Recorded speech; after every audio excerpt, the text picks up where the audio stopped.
Somo letu leo linatoka Wakorintho wa pili mlango wa 8 na mstari wa 9. Natumai sote tuko pale. Nasoma hiyo verse, nasema hivi: kwa maana najua neema ya Bwana wetu Yesu Kristo, kwamba ingawa alikuwa tajiri, kwa ajili yetu alikubali kuwa maskini, ili kwa umaskini wake ninyi mpate kuwa matajiri. Tutasoma tena. Kwa maana mnajua neema ya Bwana wetu Yesu Kristo, kwamba ingawa alikuwa tajiri, kwa ajili yenu alikubali kuwa maskini, ili kwa umaskini wake ninyi mpate kuwa matajiri. Amen. Mungu Baba Mwenyezi, asanti sana kwa hii siku ya leo. Asanti kwa neno lako ambalo umetujalia, na naomba Mungu Baba kwamba katika neno lako utalitumia, kwa sababu wewe mwenyewe umesema neno lako, injili yako ni kama upanga, na injili yako ndio uwezo Mungu Baba wa kuokoa. Mungu Baba, kwa hivyo tunaomba tunapohubiri injili yako siku ya leo, kwamba utaitumia kwa utukufu wa jina lako, kuamsha waliolala, kuokoa waliopotea, na kuwaweka imara wale waliomo ndani yako. Naomba hii yote katika jina tukufu la Yesu Kristo, aliye Bwana na mkombozi wetu. Amen. Neno hili la leo, Wakorintho wa pili mlango wa 8-9, tunaona ukisoma hiyo chapter mzima, 2 Corinthians chapter 8, ni kuhusu Paulo anajaribu kuwahimiza Wakristo katika kanisa la Korintho wawe wakarimu katika kutoa. Anawahimiza katika kusaidia kanisa linaloteseka Yerusalemu. Kuna kanisa linateseka Yerusalemu, kwa hivyo anawaandikia kuwahimiza wawe karimu katika kutoa walio nayo kulingana na uwezo wao, kusaidia hilo kanisa linaloteseka. Na tunaona hiyo mbinu ambayo Paulo anatumia kufunza hawa Wakristo wa Korintho ndio ambayo anatumia katika barua zake zote. Anakuja akikupea amri, hakupei amri tu, anakupea msingi wa kutii hiyo amri. Anakupea foundation ya kutii hiyo amri. Anakupea sababu, anakupea uwezo. Hiyo ndio sasa ndio Ukristo. Ukristo ni maisha ambayo iko na msingi. Ukristo sikuji kwako tu nikwambie achana na uzinzi kaka. Hiyo si umeambiwa kutoka utotoni wako na ukashinda. Nikikwambia wachana na wizi, wachana na ufisadi, wachana na uongo, wachana na masengenyo, utaweza kweli? Sivyo umeonywa kutoka utotoni? Si dini zote nyingine zinafanya hivyo? Na wanawaambia wewe utachomwa motoni, utafanya hivi, utafanya hivi. Ndiyo, ni kweli utachomwa motoni. Lakini hiyo haitakusaidia kutii. Hiyo itakusaidia kushinda dhambi yako kakangu. Ukristo unakueleza jinsi uwezo wa kushinda dhambi jinsi ilivyo ndani ya Yesu Kristo. Kwa hivyo katika kumpa Mkristo amri yoyote, unapata hawa mitume wanampa Mkristo nini? Msingi wa kutii. Tunapatana. Anakupea foundation ya kutii. Ukielewa hii, ndio maana Ukristo ni mafunzo kwanza. Mafunzo haya lazima uyaelewe. Lazima Yesu Kristo aliye juu ayafunue kwa roho yako kupitia Roho wake Mtakatifu, uyaone katika utakatifu wake. Ukiyaona, ukiyaelewa, ukipata haya maarifa ya kiroho, unapata hata mvuto wa kutii. Paulo anasema katika barua yake moja, we are constrained by God's love. Usilale wewe ndugu yangu kwanza venye unakuanga na maswali mengi. Alafu kuja niulize maswali kitu tushahubiri. Endo washo hizo kama walali.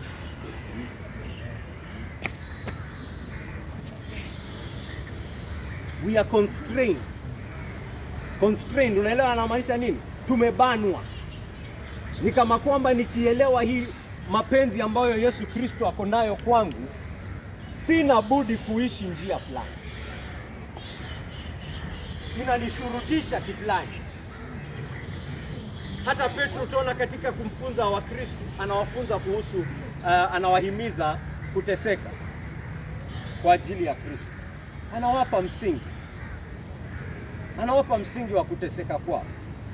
Ili mtu anakuambia hata hii venye Mkristo unateseka kwa ajili ya Kristo, Watu wengine wakiona watashtuka. Anakuambia Mkristo lazima uwe na sababu ya kuwaeleza watu wengine kwa nini una furaha katika hiyo mateso yako.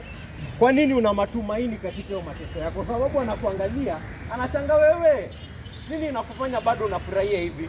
Nini inakufanya bado kuna matumaini hivi? Nini inakufanya kama vile mitume walitandikwa viboko, wakatandikwa viboko wakatoka pale wakifanya nini? Wakifurahi. Mtu anaangalia anawaambia, hebu kwa nini nyinyi mnasherehekea na mmefanya nini? Mmepigwa viboko. Msipokuwa na sababu, mtaonekana nyinyi ni nini? Ni machizi. Mtaonekana nyinyi ni machizi. Lazima uwe na sababu ya kuwaeleza mtu kwa nini unafurahia katika mateso yako. Hiyo ndio Ukristo kaka.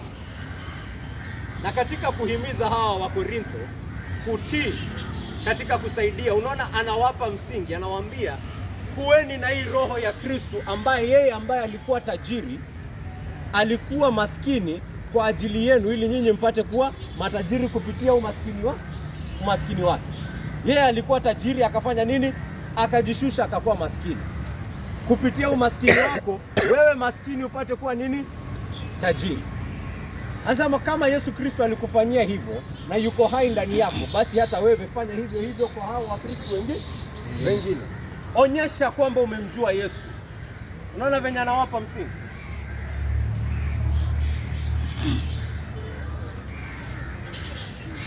Wiki iliyopita wale waliokuwa nasi walikuwa tukianza mfululizo mpya. Tunajua saizi huu ni msimu wa Krismasi, sio?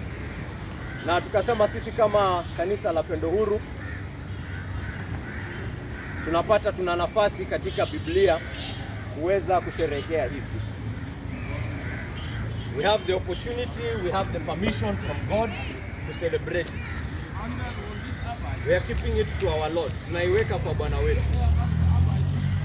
Na hii sikukuu ya Krismasi utapata watu wengi wanaisherehekea. Hata wafanyikazi wenzangu Waislamu wamechukua off. Hata wafanyikazi wangu Waislamu wamechukua off. Unajua hivyo? Saizi wamesafiri wote, madaktari wakubwa wamesafiri, sijui wameenda wapi na Muislamu huyo. Kwa nini? Ni holidays. Kwake hii period ni nini? Ni wakati tu wa holiday. Wakati wa sherehe. Sio? Wakati wa likizo. Imekuwa ni wakati wa likizo. Kwa Mkristo ni likizo tu? La hasha. Tunakumbuka kitu fulani ambacho ni kiini na ni msingi kabisa katika imani yetu, ambacho ni kuzaliwa kwa Bwana Yesu Kristo. Wale waliokuwa wiki iliyopita tulihubiri mambo kadhaa kuhusu hii kuzaliwa kwa Yesu Kristo. Tulihubiri jambo moja kwamba huyu Yesu Kristo ni binadamu wa kihistoria. Si abunuasi. Na niliwaonyesha vile ambavyo huyu Yesu Kristo alikuwa na alitembea, na ni jambo la hakika. Hiyo si jambo la kubahatisha, hilo ni jambo la hakika. Hata wale ambao si wa Kristo wataalamu wanalitambua. It is established. In fact, there is no more established historical fact than this one, that there was a man called Christ Jesus. Anielewa? That is an established historical fact. Sasa ni watu waeleze huyu Yesu ni nani. Kwa sababu hakuna mtu ameshahidiwa, amepata ushuhuda mkubwa katika historia kuliko huyu Yesu. Fikiria wale wote ambao unawajua kutoka historia. Jomo Kenyatta, hata wale ambao ni wa juzi. Kina Jomo Kenyatta na Mobutu Sese Seko na Patrice Lumumba na Tom Mboya. Hata hao ushuhuda wao haujafika hata tone ya ule ushuhuda wa nani? Wa Yesu Kristo. Nakumbuka huu ni wakati ambapo kulikuwa na vitabu. Na bado ushuhuda wa Yesu Kristo unazidi wa Jomo Kenyatta. Wanipata? Sasa inafaa kutuuliza kwa nini huyu Yesu Kristo ni mtu mkubwa sana hivi? Hadi inawapasa hata watu katika dini tofauti waeleze kuhusu huyu Yesu Kristo. Yesu Kristo ni nani? Wengine wanamuita mwalimu, wengine wanamuita mtume, wanamwita nabii, sio? Kila mtu ako na kitu anajaribu kueleza. Kwa nini? Kwa sababu ni jambo la hakika kwamba huyu Yesu Kristo hakukuwa binadamu wa kawaida, na sisi tukaonyesha kutoka Biblia na kutoka maneno ya Yesu Kristo kwamba Yesu Kristo anasema yeye ni mwana pekee mzaliwa wa Mungu. Mungu mwenyewe anashuhudia ukweli huu. Yesu Kristo hakuanza ile siku alizaliwa. Alikuwa tangu mwanzo. Yeye yuko sawa na nani? Yuko sawa na nani? Na Mungu. Yeye hayuko chini ya Mungu in essence. Yaani kila kitu ambacho Mungu yuko, Yesu Kristo yuko hivyo. Yaani kiasi cha kwamba Mungu mwenyewe anamuita Yesu Kristo aje Mungu. God himself calls the Son God. Anang'aa katika utukufu wa nani? Wa Mungu.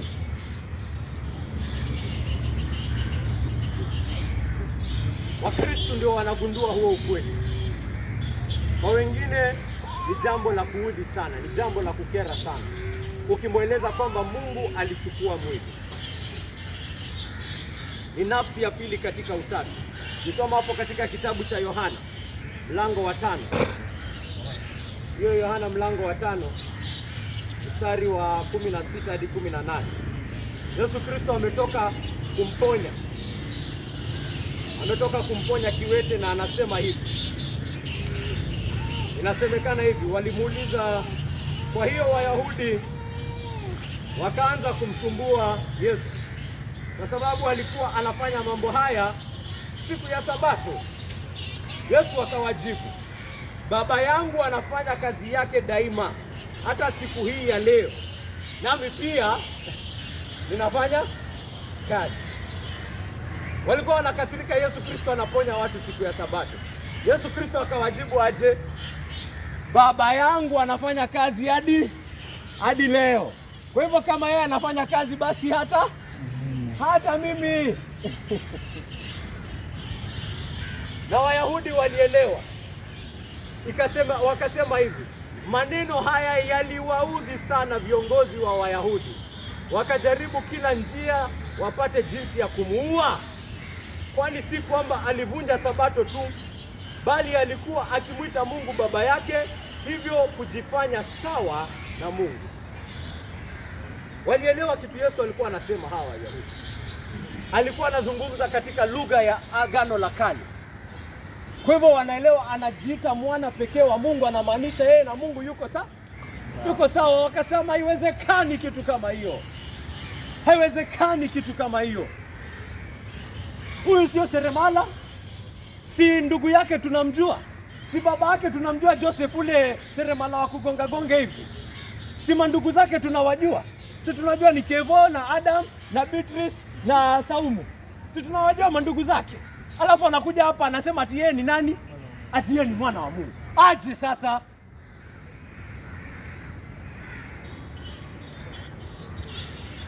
Wanakereka sana, wanaudhi, wanasema hiyo amekufuru. Na ukikufuru hivyo unafaa kufanya nini? Kuuawa.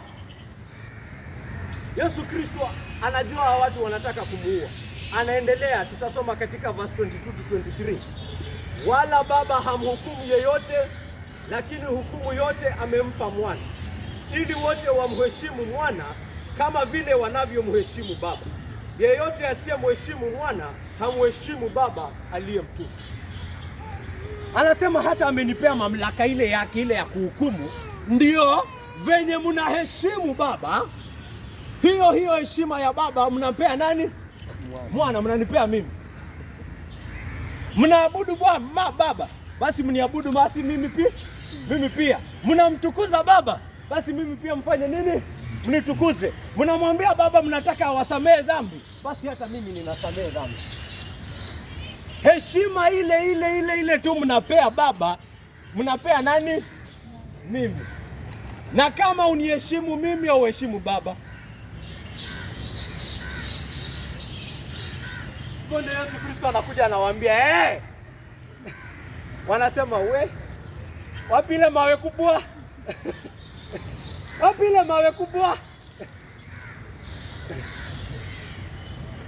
Huyo ndio Yesu Kristo, hivyo ndio alikuwa anajiita. Na wafuasi wake walielewa haya maneno. Ukisoma kitabu cha Matendo ya Mitume, hiyo mlango wa 20, mstari wa 28. Hapa Paulo anazungumza na kanisa lililoanza Efeso.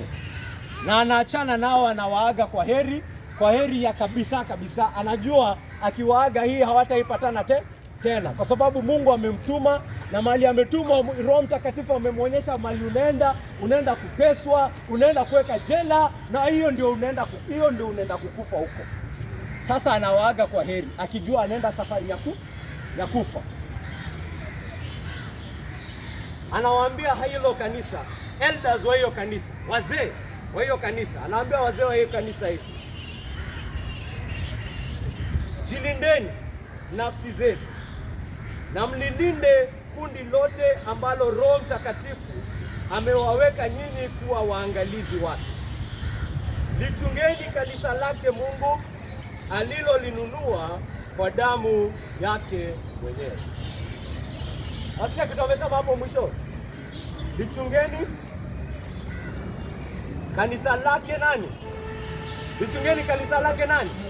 Mungu alilolinunua kwa damu yake mwenyewe. Anaongelea nani hapo? Nani anaongelelea hapo? Nani alilipia kanisa na damu? Jesus Christ. Anamwita aje hapo? Anamwita aje hapo? Anamwita aje hapo? Anamwita aje hapo? Mungu. Anamwita Mungu. Na anaambia wazee wa kanisa, huyo Yesu Kristo ni Mungu aliyenunua ili kanisa na damu yake. Kwa hivyo hili ni jambo kanisa lilikuwa linatambua, na hilo ndio tunasherekea katika hii sherehe ya Ukristo, hii sherehe ya Krismasi.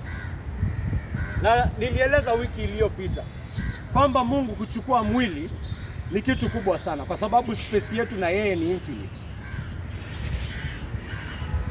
Ile gap kati ya Mungu na mimi ni kubwa sana. Gap kati ya mfalme na mtu wako hapa chini si kuna gap, lakini inaweza fikika, si ndio? Jamaa kuna vile anaweza ifikia, sio? Lakini gap kati ya Mungu hata tu na malaika haifikiki, kwa sababu yeye ni Mungu. Hata ufanye miaka yako milele na milele huwezi kuwa Mungu. Mungu ako juu sana, ako katika klasi yake yeye mwenyewe. Kwa hivyo yeye kushuka kuchukua mwili wa mwanadamu, haswa binadamu mwenye dhambi, ni kujishusha aina ya juu. Tulikuwa tunaeleza wiki iliyopita, Adam hapo angeulizwa aishi maisha ya mateso kama mwanadamu, ama apewe uhuru kama nzi mlamavi. Unajua tulikuwa tunasema ule nzi ule wa yellow ule, unajua ule, si mnamkumbuka? Adam atachagua nini? Utakuwa nzi ama utakuwa binadamu uteseke?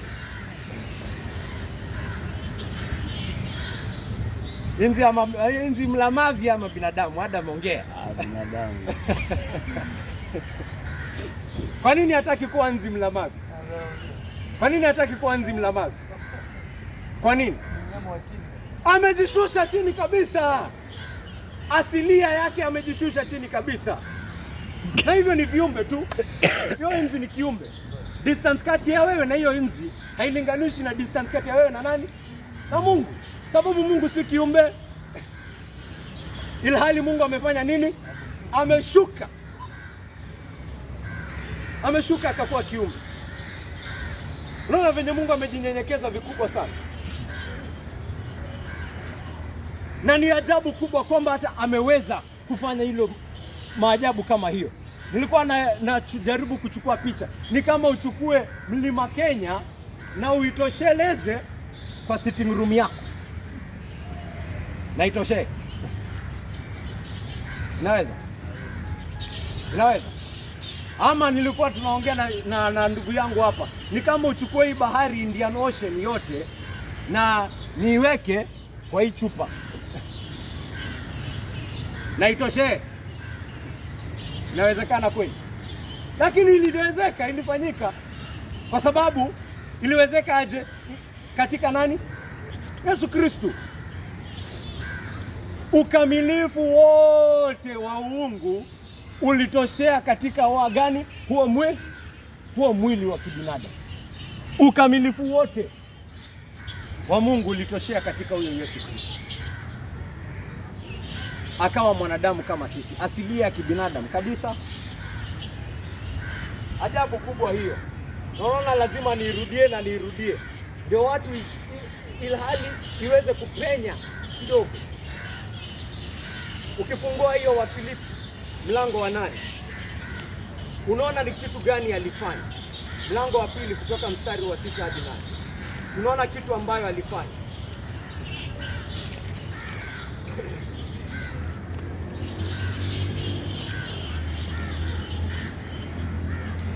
Barua kwa kanisa la Wafilipi mlango wa 2 mstari wa 6 hadi 8. Paulo anaandika hivi kwa Wafilipi, anawaambia hivi: kuweni na nia ile ile aliyokuwa nayo Kristo Yesu. Nimeanzia mstari wa 5. Yeye, yani Kristo Yesu, ingawa alikuwa na asili ya Mungu haswa, hakuona kule kuwa sawa na Mungu kuwa kitu cha kushikilia, bali alijifanya si kitu, akachukua hali haswa na mtumwa, naye akazaliwa katika umbo la mwanadamu. Naye akiwa na umbo la mwanadamu alijinyenyekeza, akatii hata mauti, na mauti ya msalaba. Unaona kitu Paulo ametufunulia hapo. Amesema ingawa alikuwa na asili ya Mungu haswa, the very nature of God. He was God kabisa kabisa. Hakuishikilia, alikubali kufanywa yeye si kitu, akavikwa utukufu wake, akaitoa kama nguo, akafanywa kuwa a nobody. Mungu Mwenyezi akafanywa kuwa a nobody. Alizaliwa wapi? Hata kwa hekalu ama kwa ikulu? Alizaliwa kwa mang'ombe pale. Mungu Mwenyezi amezaliwa pale mang'ombe. Kuna moja ameshonde pale, kuna ingine hata imeshindwa kulala, inalia usiku mzima. Na nani amezaliwa hapo? Mungu Mwenyezi mwenyewe ako pale kama mtoto mdogo, na amezaliwa kwa familia ya Augustus Caesar ama Herode. Maskini hao, sio? Hata tunasoma hadithi yao, tunaona hawakuwa hata na pesa ya kulipia, si ndio? Hawakuwa na pesa ya kulipia hoteli. Wametembea, sijui ni hoteli zote zilikuwa zimejaa ama nashuku ni hoteli zote zilikuwa zimejaa. Lakini hao ni maskini. Amelelewa kama mtoto wa rais, si ndio? Amelelewa kama mtoto wa rais, si ndio? Kama mtoto wa... Babake alikuwa afanya kazi gani? Carpenter. Babake alikuwa afanya kazi gani? Seremala. Babake Yesu alikuwa afanya kazi gani? Kwa seremala. Ndio unasikia watu wengine wanaimba wimbo zingine ati nimependwa na fundi wa mbao. Si unasikia wengine wakimbaga hivyo? Nimependwa na fundi wa mbao, wewe umesamehewa. Tumesikia wimbo? Mungu Mwenyezi ako pale anapiga randa. Mungu Mwenyezi ako pale. Kwanza unajua seremala lazima adungwe na hizo mambao. Kama mdunga chai. Mungu Mwenyezi amedungwa hapo na mbao, ilhali ulimwengu wenyewe hiyo mbao yeye ndiye alitengeneza. Hiyo mbao ni yeye alitengeneza. Si tulisoma last week, hakuna chochote kilichoumbwa pasipo yeye, huyu Yesu Kristo. Yeye mwenyewe hakuumbwa, lakini kama kuna chochote kimeumbwa kwake yeye na kwa ajili yake pia. Kwa hivyo Maria ameumbwa kwa ajili yake, lakini yule aliyemuumba ako kwa tumbo yake.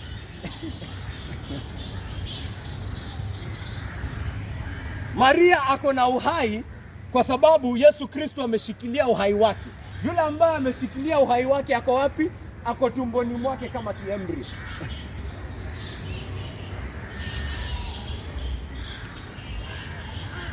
Ona ajabu kubwa hiyo. Kwa sababu uungu wake hakuna mahali unaweza enda. Mungu hawezi acha kuwa Mungu. Ni utukufu wake amefanya nini? Amevika, amejifanya kuwa kama kwamba yeye si kitu, lakini asilia yake ya uungu bado iko. Yesu alikuwa na asilia mbili kabisa. Yeye ni Mungu kabisa na yeye ni mwanadamu kabisa. Kwa hivyo imeandikwa kwamba ulimwengu wote unasimama kwa sababu ya neno lake. Kwa hivyo hata akiwa pale kama kiembrio, bado ulimwengu unasimama kwa neno lake. This world, there was a time it was held by the power of an embryo. Amen? Can I get an amen? Amen.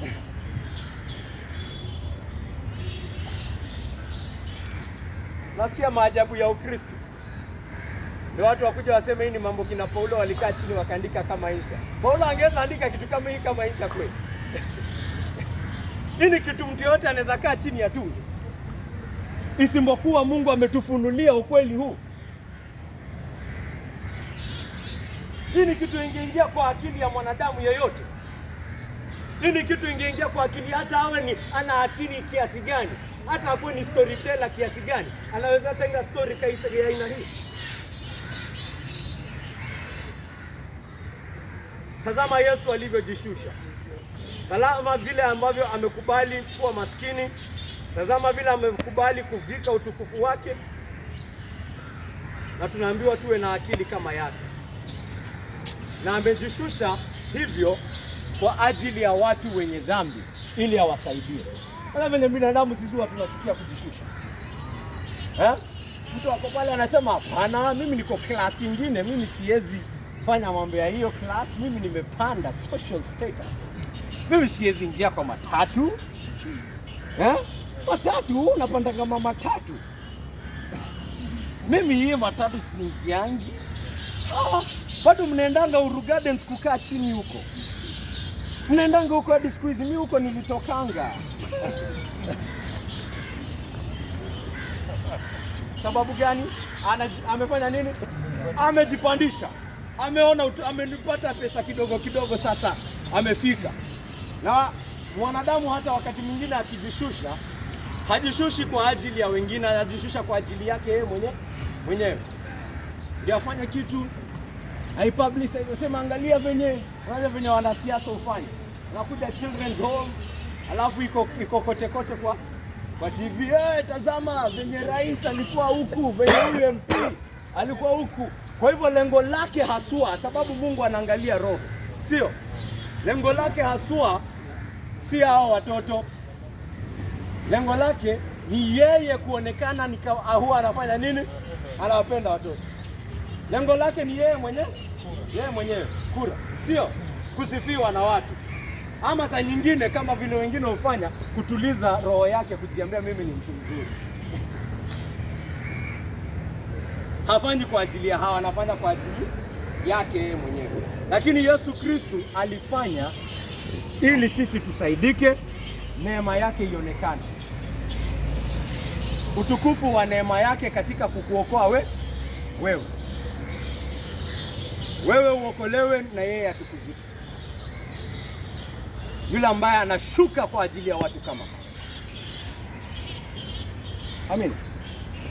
Amina. Amen.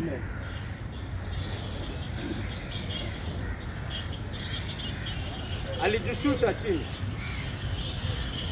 Wengine wanasikia Yesu alijishusha chini, anasema kwa nini lazima? Mimi sihitaji ajishushe, mimi sihitaji ashuke. Sivyo ndio ulimwengu unafanya. Na ndio maana hawataki kusikia habari za Yesu Kristo, sio? Wanafikiria wanaweza kujipatanisha na Mungu, wanaweza kusonga mbele kimaisha, wanaweza kujipea tumaini la kweli bila huyu Yesu. Ukiwapa habari ya Mungu kuchukua mwili kwake ni upumbavu. Mimi sihitaji hiyo neema. Unaniambia nini kuhusu yeye kushuka? Lakini tunasoma katika hii kitabu yetu leo kwamba alijishusha akajifanya maskini, kwa sababu sisi ndio tulikuwa maskini. Yesu Kristo alijishusha kutoka utajiri wake kama mwana wa Mungu, kutoka utukufu wake kama mwana wa Mungu, akajifanya mwana wa seremala, akajifanya fundi wa mbao, kwa sababu wewe ndio fundi wa mbao kidogo.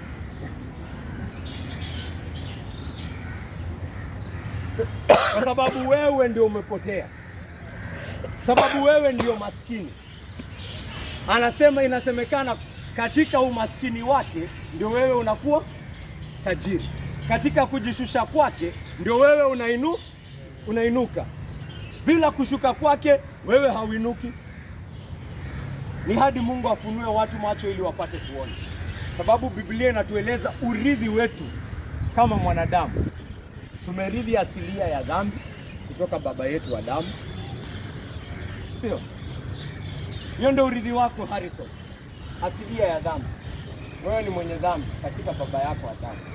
Hivyo ndio uko, hivyo ndio roho yako iko. Usiamini roho yako, usikudanganye wewe ni mtu mzuri, usikudanganye unaweza. Hiyo roho uliorithi, Biblia inaieleza kwamba huyu uovu imejaa pale ndani, uongo imejaa pale ndani, ukatili imejaa pale ndani. Itakushtua hata wewe. Ni kwa neema ya Mungu ndio amekushikilia breaks. Lakini ukiona mtu mwingine anaua, usifikiri kwa sababu huyo mwingine ni muuaji. Hata wewe uko na hiyo kitu ambayo inafanya wengine kuua, iko ndani yako. Yesu Kristo alisema ukimwambia ndugu yako fala wewe, hiyo ndio roho ya kuua hiyo. Hiyo ndio roho inauanga watu. Hiyo roho inamjalia mtu amemkasirisha na mwambia fala wewe, ukufe wewe, shindwe. Yesu wa Kristo anakuambia hiyo ndio roho ya muua. Hiyo ndio roho ya muuaji. Wewe pia ni muuaji. Ni vile Mungu amekushikilia hujafika hapo mwisho. Hiyo ndio urithi wako kakangu katika Adamu. Umerithi asilia ya dhambi. Umerithi laana chini ya sheria kwa sababu ya dhambi yako. Umerithi ubatilifu wa maisha na taabu zake kwa sababu ya dhambi. Na umerithi kutokosa tumaini linalodumu. Umesikia mambo yene nimesema? Umerithi asilia ya dhambi, si ndio? Na kwa sababu ya dhambi uko na laana juu yako kutoka sheria ya Mungu. Hiyo dhambi yako hiyo, una laana juu yako. Na laana moja ya hii dhambi ni kwamba maisha ya hapa duniani yanakuwa maisha batilifu. Unaelewa batilifu inamaanisha nini? Futile. Ile ambayo Mungu anaeleza katika kitabu cha Hosea. Mtakula lakini hamtashiba. Mtakunywa lakini kiu yenu hata ndio itazidi. Mtalima hiyo mavuno yenu haitawahi tosha. Hauna amani na Mungu. Inakaa ni kama kwamba maisha hata ufanye aje bado tu uko na stress, bado tu uko na wasiwasi. Ubatilifu wa maisha. Na hata ukipata kila kitu ambacho umekuwa ukitaka kupata, unapata moyoni mwako hata sasa ndio kula. Unapata hii yote hata ni meaningless, hata haina maana. Moyo mwako hata unapata ni shimo kubwa tu, hata limebaki hapo. Unaanza kusema sasa nitafanya nini? Nilikuwa nafikiria nikipata nyumba kubwa nitatosheka na nitafurahia. Angalia nimepata nyumba kubwa zaidi. Angalia niko na wanawake 1,000,000. Angalia niko na magari yote. Angalia binadamu wananisifu, wengi wanataka kukua kama mimi. Mbona basi nasikia moyoni mwangu basi mbona bado nasikia kuna nini? Hakuna kinikaa, kuna gap pale. Ni kama kuna emptiness pale. Mbona bado ninasikia hivyo? Hiyo ndio inaitwa nini? Ubatilifu wa maisha. The futility of life. Hiyo ni kwa sababu ya dhambi. Mwanadamu alifikiria akiacha Mungu atafute kutosheka kwake kwingine atapata. Hiyo ubatilifu kazi yake ni kukuonyesha hakuna kutosheka nje ya nani? Nje ya Mungu. Hakuna kutosheka nje ya Mungu. Hakuna. Na tena kitu kingine umekosa sasa ni tumaini linalodumu. Sio ndo kitu kingine inapewa watu wasiwasi. Amepata kila kitu lakini sasa inakuwa ni stress. Kwa sababu hiyo mali yote haiwezi muokoa, lazima akufe. Akikufa ataenda wapi? Umefikiria milele yako? Unajua roho yako inakwambianga kuna milele. Mwanadamu hata akatae aje, roho yake inamjulisha kwamba milele iko, uko na tumaini ya milele? Do you know what is going to become of you after you die? Uko na kitu ambacho kitakushikilia hadi hata katika kaburi lako na milele na milele. Uko nayo? Uko nayo? Pesa yako itakuokoa? Connections zako zitakuokoa? Hizo connections umeshikilia hivyo? Wewe mke wako atakuokoa? Wewe mume wako atakuokoa? Wewe bosi wako atakuokoa? Wewe bosi wako atakupea tumaini la milele? Hiyo ndio urithi wetu, na hiyo ndio urithi wetu ambao Yesu Kristo anaita umaskini. Ona hiyo kitu kama ni kitu kweli, ni umaskini. We have nothing. That is our inheritance as Adam's children. Hiyo ndio inheritance yako mzee wangu, hiyo ndio inheritance yako, hiyo ndio inheritance yako, hiyo ndio urithi wako. Urithi asilia ya dhambi, urithi hukumu ya dhambi, urithi ubatilifu wa maisha, na urithi kutokosa matumaini ya milele. Amen. Amen. Hata watu wa dunia wanaofikiria wana furaha sana pale nje, wao ubatilifu wa maisha yao inawatandika wengi sana wakiwa katika kitanda chao cha kufa. Hapo hata hawezi pata Yesu, nampata hapo hata amefanya moyo wake umekuwa mgumu hadi ile siku akiwa pale kitangani hata hawezi sikia neno la Mungu. Ndio mtu anakuja pale na Biblia, anasema hiyo Biblia toka hapa. Amepigana na Yesu, amekausha moyo wake hadi sasa hata hawezi mpata tena. Anaridhi hiyo, anabaki na hiyo urithi wake. Lakini Yesu wetu, Yesu Kristo, vile ambavyo tumesoma, Mungu wa milele ameshuka kutoka ubavuni mwa Baba, amewacha raha zake ambazo amekuwa pamoja na Baba kutoka milele, ameacha utajiri wake ambao amekuwa nao na Baba kutoka milele, ameacha utukufu wake, akazaliwa kwa mang'ombe, akaishi kama seremala, akafanya huduma yake bila hata mali ya kulala. Si ndio Biblia inatuandikia? Inatuandikia huyu Yesu hata hakuwa na place ya kulala, hakuwa na place ya kudozi. Mwana wa Mungu anashikilia ulimwengu na hana mali ya kulala. Mali yote ulimwengu ni ya nani? Ni yake. Na anategemea watu wengine kumlisha, kumweka kwa manyumba zao. Na kila kitu ni ya nani? Ni yake. Amejifanya hivyo kuwa maskini. Kwa sababu yeye ni maskini? La hasha, kwa sababu Adam ndio maskini. Adam ndio hana urithi wowote.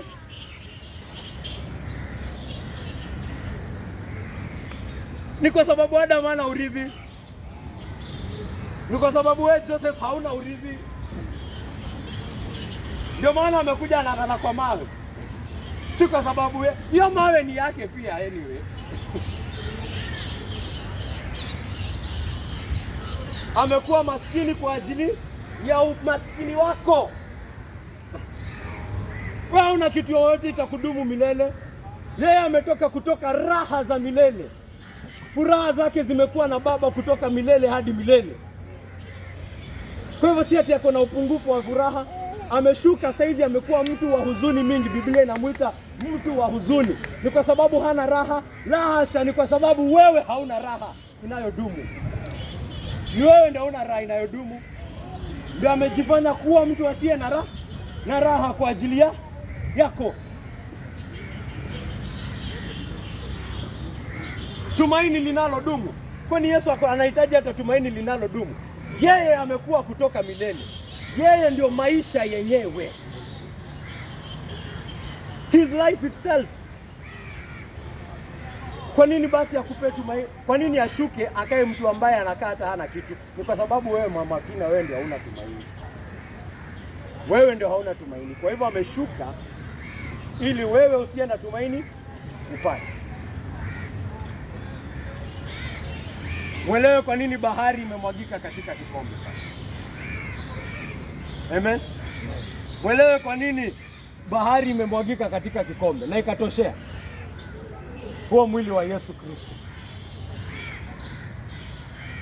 Ndugu zangu, msilali. Makini, tuwe na umakinifu.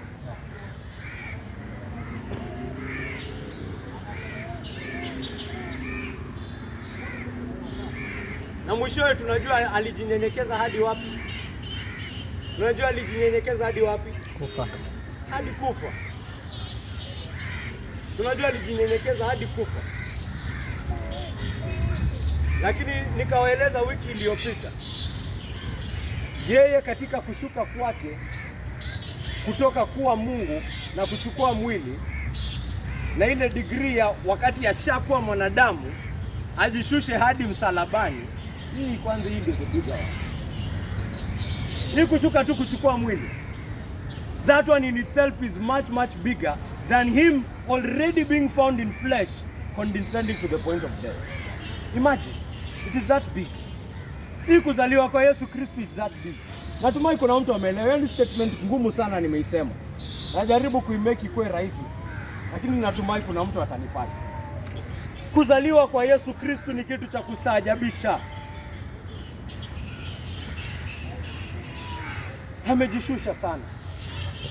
Amekuwa maskini sana. Haje, malaika wenyewe wanastaajabu. Wanajua hiyo kitu tayari inamaanisha kuna kitu kubwa itafanyikia wanadamu. Si ndio waliimbia kitoto wakisema peace to men, peace be unto men, because there is God as a man.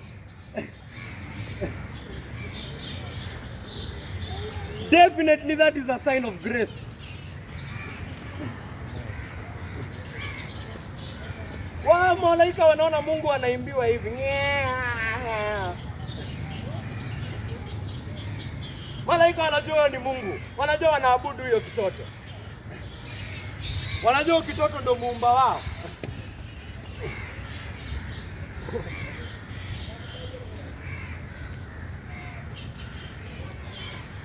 Imagine, angekuwa hapa hata saizi, imagine, Mungu angekuwa hapo.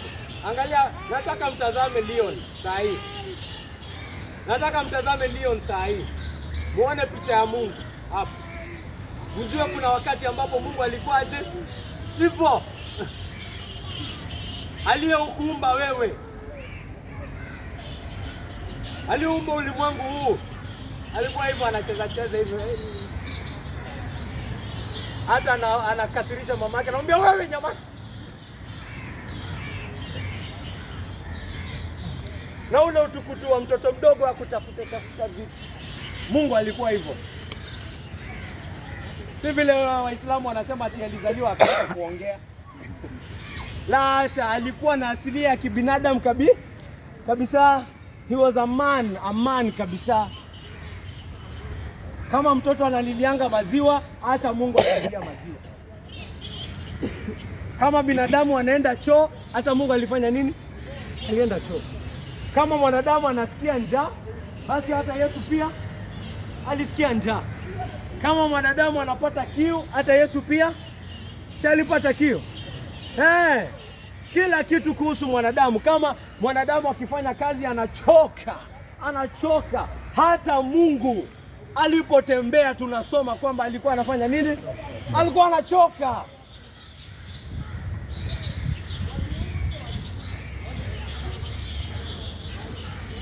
Kwa nini amekuwa maskini hivyo Adamu?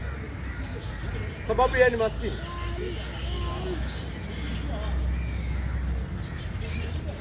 Wakolosai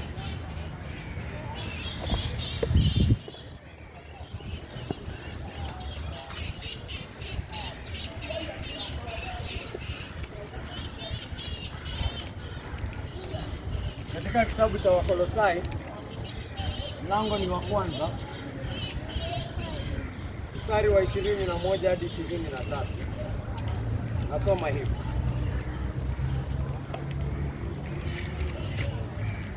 Hapo kwanza mlikuwa mmetengana na Mungu na mlikuwa adui zake katika nia zenu kwa sababu ya mienendo yenu mibaya.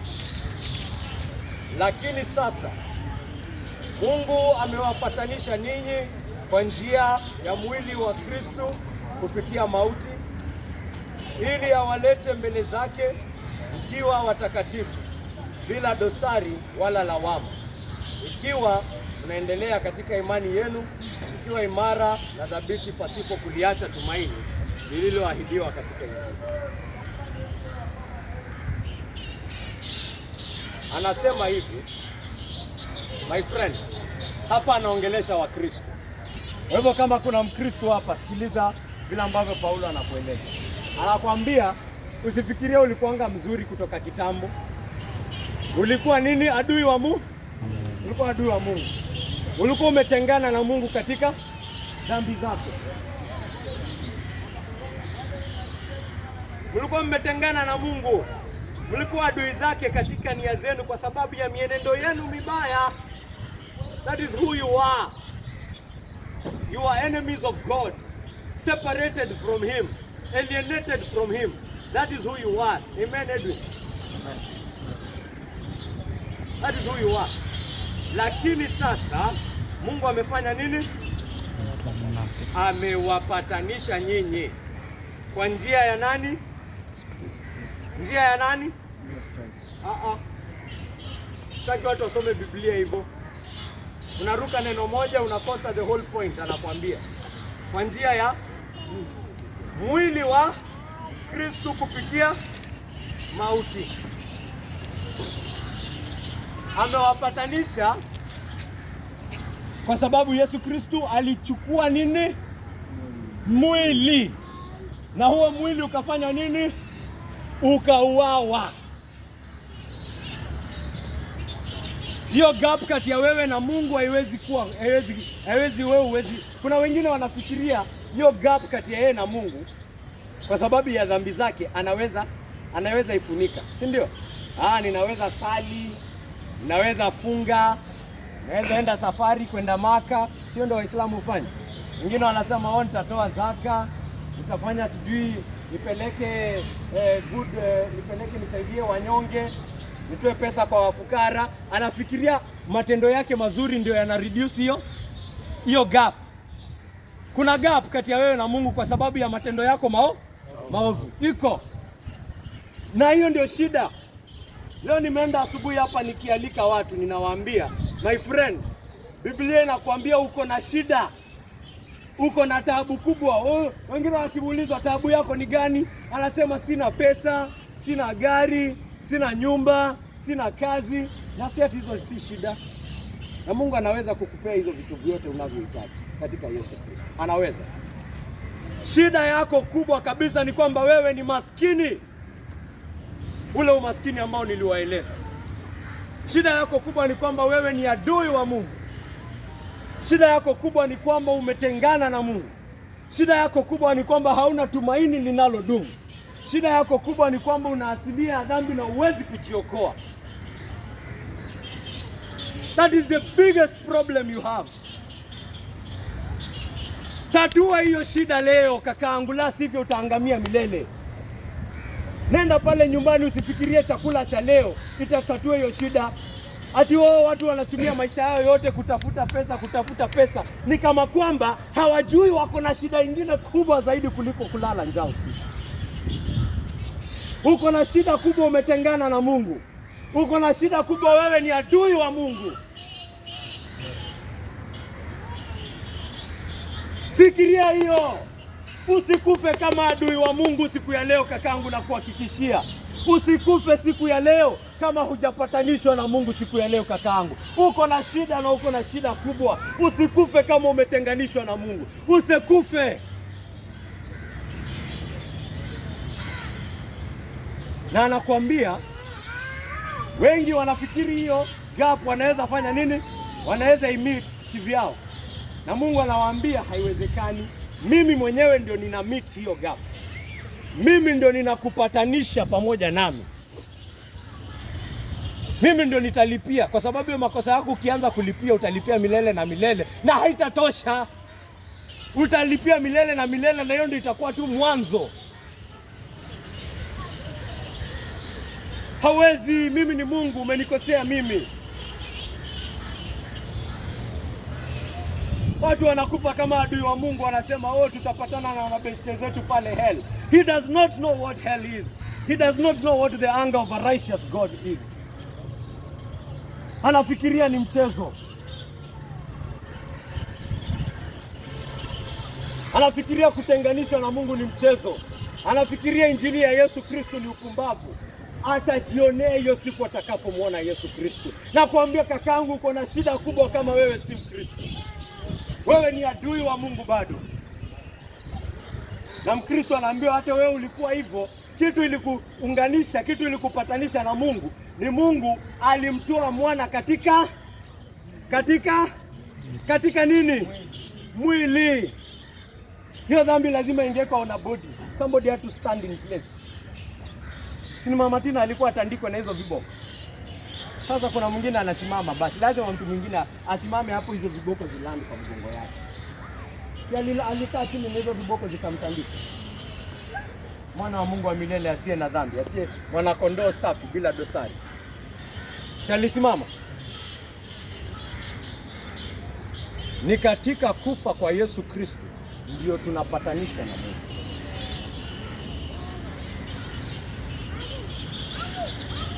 Na kama wewe ni Mkristo, mimi nakwambia si ati unajaribu kupatanishwa. Tayari umefanya nini? Tayari umepatanishwa katika nani? Mwili wa Yesu Kristo uliokufa. Hii ni kazi ishafanyika. Ndio maana anasema mlikuanga hivyo, lakini sasa hivyo ndio anaanza. But now, yani things are different. Right now, you are reconciled now. You are no longer alienated from God. You are no longer separated from God. You are no longer far away from Him. Daima kamwe wewe sasa, wewe tena si adui wa Mungu. Dhambi zako zote zimelipwa katika msalaba wa Yesu Kristo. Hakuna hukumu ya ghadhabu kwa yeyote aliye ndani ya Yesu Kristo. Mungu ashafanya kazi. Hakuna chumvi unaongeza pale. Si Yesu Kristo na matendo yako. Si Yesu Kristo na kuja kanisa kwako. Ni Yesu Kristo na Yesu Kristo pekee katika hiyo kazi aliyoifanya. Kwa hivyo mimi nikiwa mwenye dhambi, nikitenda dhambi, tayari mimi Mkristo. Ninaenda kwa Mungu kama mtu gani? Aliyepatanishwa. I have already been reconciled. I am going to God already as a what? As a reconciled party. Ndio maana unaambiwa tukitenda dhambi tuko na nani? Tuko na mpatanishi. Sio? Mkristo asitende dhambi tumpate ametoroka. Ni kama kwamba kazi ya Yesu imepoteza efikasi yake.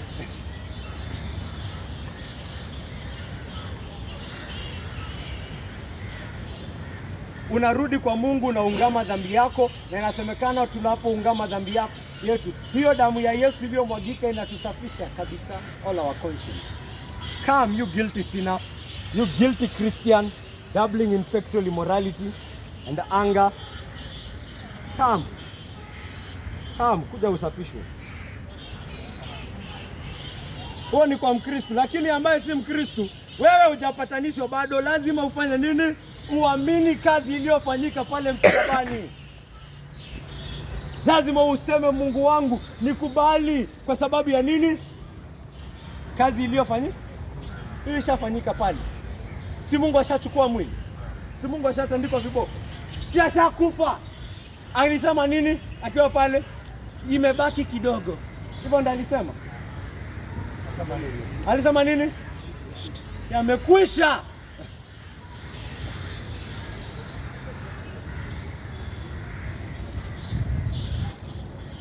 Alisema yamekwisha. Kwa hivyo sasa yule ambaye amepatanishwa na Mungu katika Yesu Kristo, tunajua roho ya Mungu kwetu ni roho ya... Unajua mimi na Alex tukikosana, ama mimi na Adam tukosana, alafu tupatanishwe. Tukipatanishwa inamaanisha nini? Ile uadui kati yetu imefanya nini?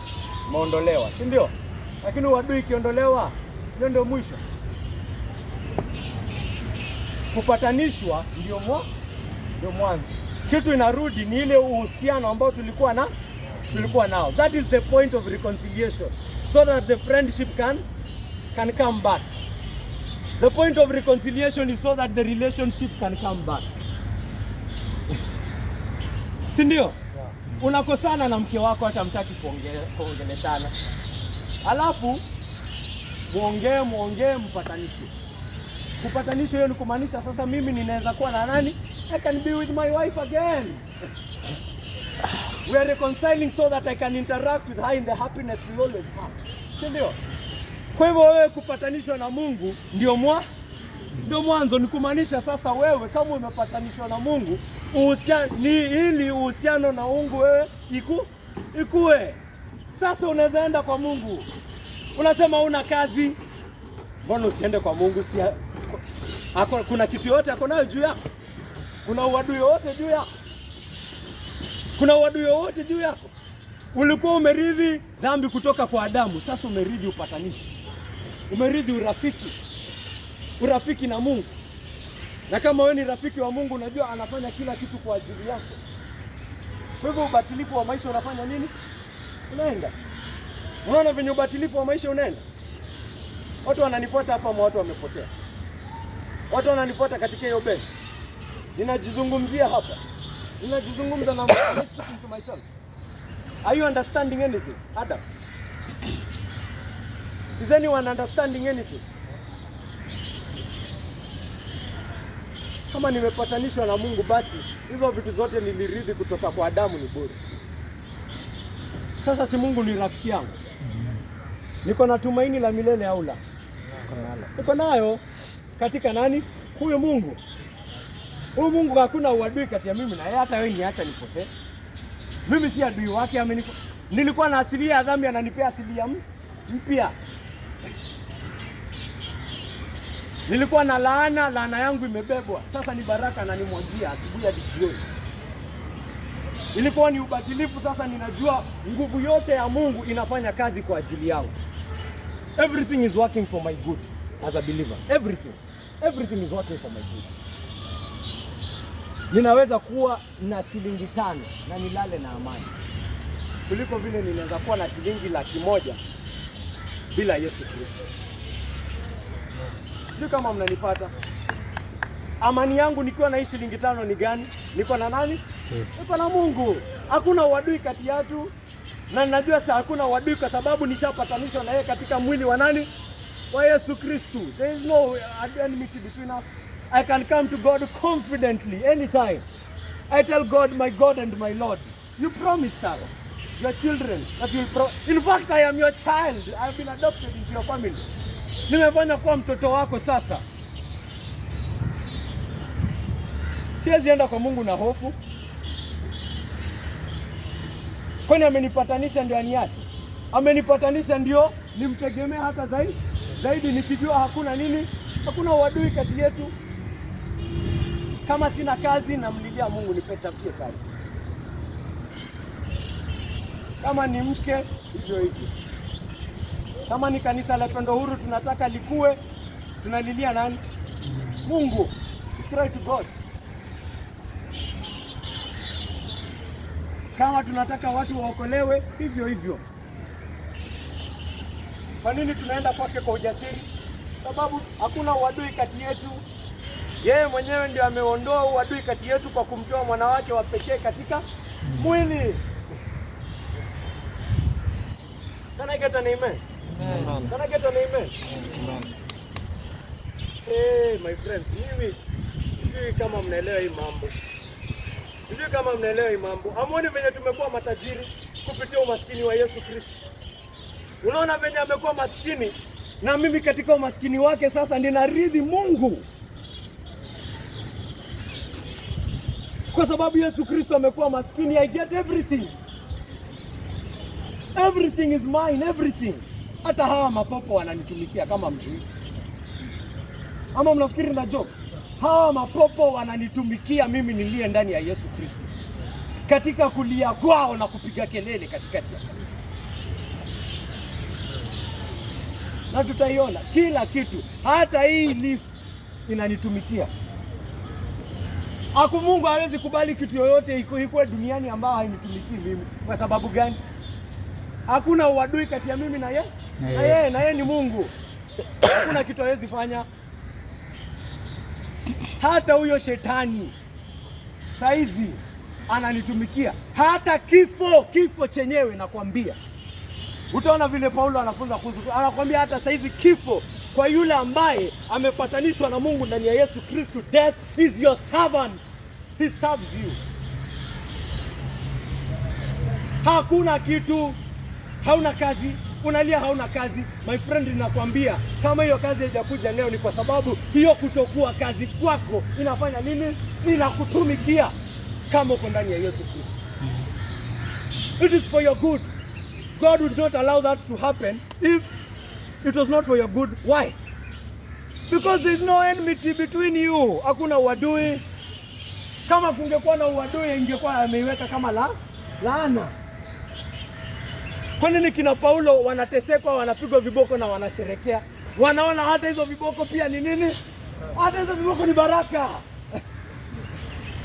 Yaani kwa Mkristo hakuna kitu inakuja kwake ambayo si baraka. Hakuna.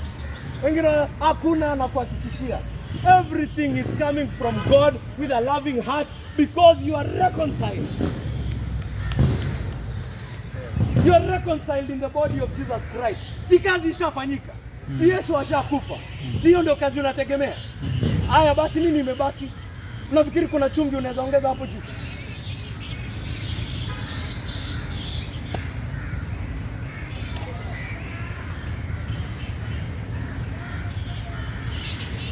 Everything is for your good. If you are reconciled to God in Christ Jesus.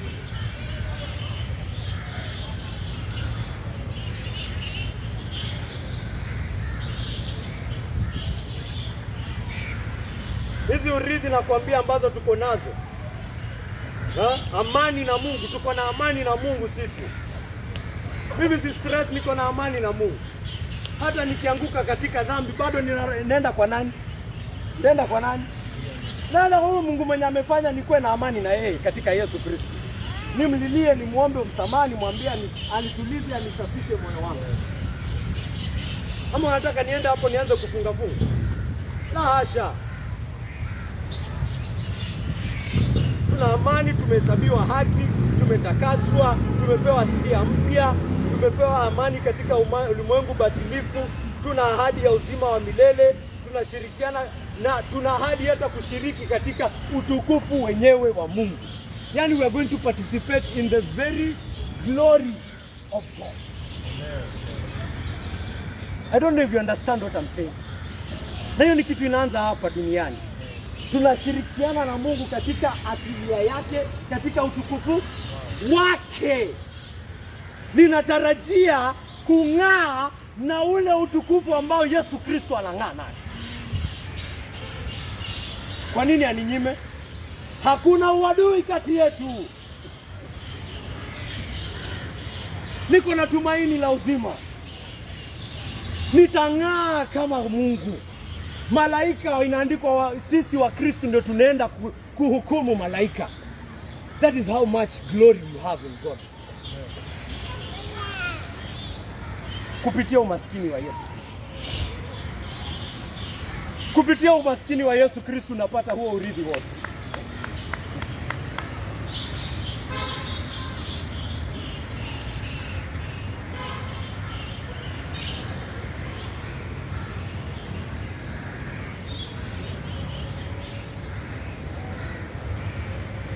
Hizo baraka zote tumetarajiwa ziko worth a sermon.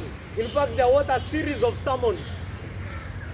Hizo baraka zote ninaweza kuwa na mahubiri 7 on each of them. Tukae chini hapa tuanze kuhubiri kuhusu hii baraka ya kutarajia utukufu wa Mungu. Na tukae hapo mwezi mzima tukihubiri kuhusu hii. Tukuwe na siku nyingine ya kuhubiri jinsi ambavyo tumehesabiwa haki sisi ambao tulikuwa wenye dhambi. Na tukae hapo 7 weeks tukihubiri tu hiyo, na watu tutatosheka na tutaimba tuseme kai baraka kubwa kama hii. Hey, sio hiyo pekee, pia umenunuliwa kutakaswa, kupewa nguvu juu ya dhambi. Tukae hapo wiki 7 nyingine tukihubiri hiyo, useme gai, nilikuwa mwenye pingu katika dhambi, angalia venye Mungu amenifanya huru katika Yesu Kristo. Sio hiyo pekee, uko na amani na Mungu, uko na amani katika dunia batilifu. Haizitoshi wewe my friend, ujue ni huyu Yesu katika kwa maskini utajiri umepata, hata usitaki jua wewe.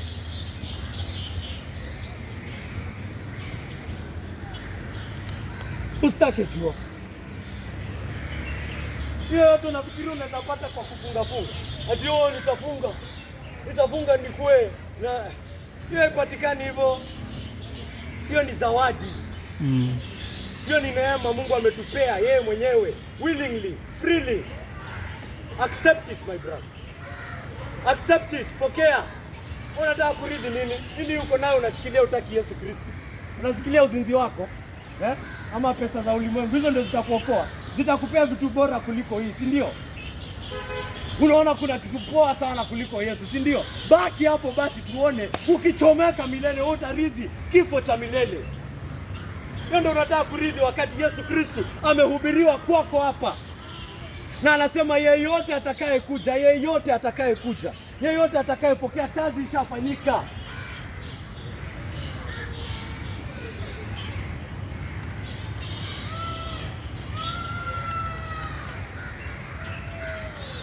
Ndugu zangu na dada zangu, wasiomjua Yesu waje kwake Yesu. Na kwa wale walio ndani ya Yesu Kristo, nataka tumuige njia yake. Amen. Amen. Kama alitufanyia sisi vivyo hivyo, tufanye hata sisi kwa wengine. Tujulikane na moyo, hiyo ndio moyo wa Ukristo. Yesu Kristo yuko hai ndani yetu, anatufanya tunakuwa willing kuwa maskini kwa ajili ya hawa maskini wengine wawe tajiri. Kama hii ni ukweli kakangu, kuna njia nyingine ya wokovu. Si ni Yesu Kristo peke yake. Kuna ndugu yako pale nje hajui kuhusu Yesu Kristo. Kuna dada yako, kuna rafiki yako Muislamu, kuna rafiki yako hapendi mambo ya Mungu. Kuwa tayari hata akutusi. Kuwa tayari wewe ndio ukue maskini, wewe ndio udharauliwe, wewe ndio ukanyagwe, wewe ndio utusiwe, wewe ndio upate viboko, ili yeye apate kufanya nini? Kuwa tajiri. Kwa sababu Yesu Kristo alikufanyia vivyo hivyo, wewe pia. Yesu Kristo akupe nguvu ya kufanya hivyo. Ndio maana kanisa pia tuwasaidia maskini. Hiyo ndio shida kubwa ya kusaidia maskini, from the heart. Watu wanasaidia maskini ili waonekane, lakini true helping requires you to see this other person's need and to help them from the heart. Na shida yake ni kwamba lazima wewe ukue maskini ndio yeye hapana.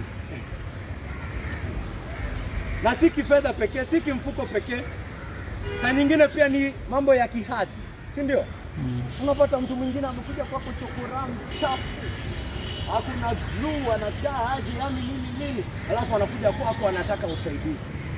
Unaona ni kama kwamba ukimsaidia utakuwa na uhusiano na yeye. Si unaona venye watu wanadharau, wanasema hao mateja hao nini, wanawadharau, sio? Hivyo ndio Yesu Kristo alikuwa na wewe. Akashuka. Unaona katika kushuka kwako kusaidia mateja, uchafu wake unakuambukiza wewe, si ndio? Inakuwa ni hadhi yako imefanya nini? Imeshuka, si ndio? Ndio maana hatutaki, si ndio? Si ndio maana watu hawataki? Si ndio maana watu hawataki? Wanaona ni kama kwamba na ni ukweli, katika wewe kumsaidia ni wewe unafanya nini? Unashuka. Unaweza kumsaidia huyu mtu uende kusalimia mwingine hata akatae kukusalimia. Nasema umetoka kushikashika hao mateja afu unakuja kunishikashika mimi hapa. Si ndio? Lakini Yesu Kristo alikufanyia vivyo hivyo ndio ulikuwa. Hivyo ndio ulikuwa.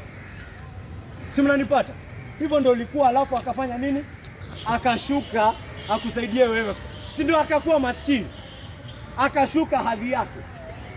Akatemewa mate yako. Hiyo mate ilikuwa yako. Hizo mangumi ni zako. Alijishusha ndio wewe ufanye nini? Ufanye. Na kama umeelewa Ukristo utagundua hiyo kushuka kwa ajili ya huyu mwingine ndio njia ya kupanda ya kweli. Sababu Yesu Kristo alishuka, akashuka, hakuchukia kushuka hadi kufa. Mungu hangekubali akae huko ndani. God would never accept that. David even prophesied it.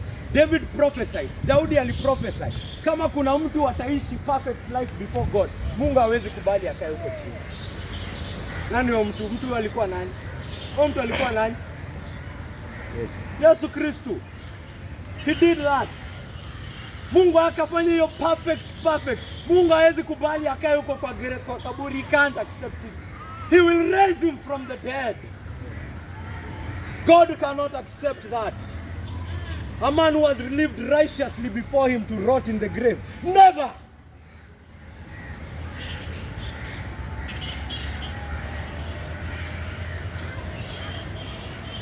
Alifanya hiyo yote kwa ajili yetu, na kwa sababu aliifanya yote kwa katika kumtii Mungu, Mungu akasema huyu hawezi baki huko.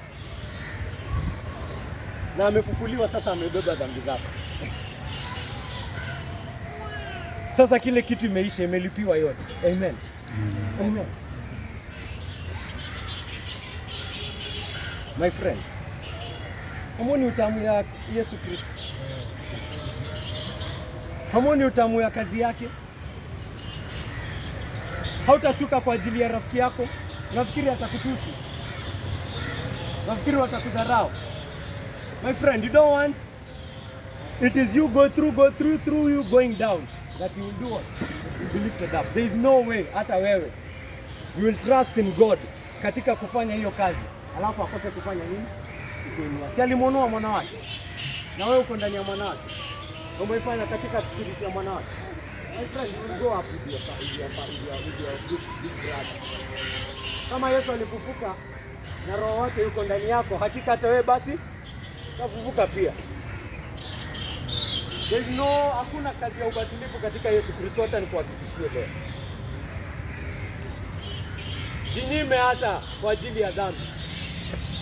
Dhambi sikupea ahadi wewe uifuate. Dhambi na kudanganya. Ahadi ya kweli na ahadi inayodumu, ahadi ambayo ni urithi inayodumu iko katika nani? Yesu Kristo. Wachana na hiyo dhambi, pigana nayo. Jinyime. Deny yourself. Wacha wanadamu wakudharau. Wacha wanadamu wakuchukie. Wacha wanadamu wakubague. Lakini wewe usimame imara ukijua unasubiria urithi ambao uko ndani wapi? Ndani ya Yesu. Amen. Amen. Yule ambaye si Kristo hapa, ajua anajinyima nini. Ajua amejiongezea hukumu kama ametoka hapa bila kumwamini Yesu Kristo. Amina. Amen. Mungu na abariki neno lake kufanya kazi katika mioyo yetu. Amen. Milele, tunakushukuru kwa neno lako. Tunakushukuru kwa injili yako ambayo umetujalia katika mwana wako Yesu Kristo. Na naomba Mungu Baba, katika kutangazwa kwa injili hii, naomba Mungu Baba utafunua mioyo ya watu hapa, Mungu Baba, wapate kuona utukufu ambao uko katika mwana wako Yesu Kristo, na wapate kuja kwake kupatanishwa naye kwa utukufu wa jina lako. Na uzidi kutembea nao kuhakikisha neema yako katika maisha yao, ili wengi wapate kukujua na ili ushahidi wako usonge kote kote, na shukrani kwa jina lako katika Yesu Kristo ziendelee kuzidi kote duniani kwa utukufu wa jina lako. Naomba yote katika jina takatifu la Yesu Kristo aliye Bwana na mkombozi wetu. Amen.